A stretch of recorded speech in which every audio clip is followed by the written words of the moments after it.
મિત્રો આજના બ્લોગમાં તમારું સ્વાગત છે અને આજે હું તમને બતાવવાનો છું મારા ખેતરમાં કેટલું નુકસાન થયું છે વાવાઝોડાનું.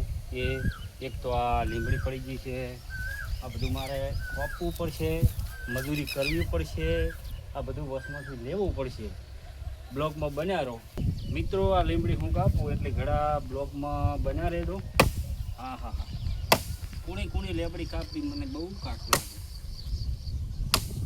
તો આ વૃક્ષને કપાય તો નહીં, પણ વાવાઝોડામાં પડી ગયું એટલે હવે કાપવું પડશે. વૃક્ષને વાવવાનું હોય, એનું જતન કરવાનું હોય, પણ આ ના છૂટકે મારે કાપવું પડે. મિત્રો ઉનાળો છે એટલે કાઠવું પડે છે, પરસેવાની રેલમ સેલ છે, મથવું તો પડશે. પોસમાં ભાગવાળા કેટલા વાવે છે એ આ બધી ખબર છે કે ચમ કોમ થાય. એસી વાળાને ખબર પડે નહીં. પડીને 1.5 વર્ષ થયું છે, મેં મારી જાતે વાયેલી છે અને આજે મને બહુ દુઃખ થાય છે કે પડી ગઈ છે મારી વાયેલી. બહુ દુઃખ થાય. મિત્રો મારી સાથે આવો, મારે બીજું નુકસાન શું થયું છે એ તમને હું બતાવું.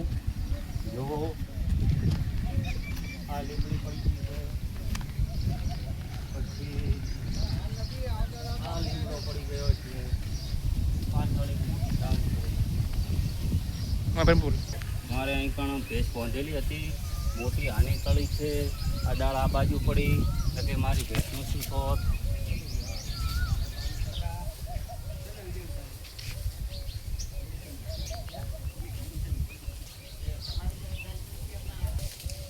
નુકસાન મેળો છે.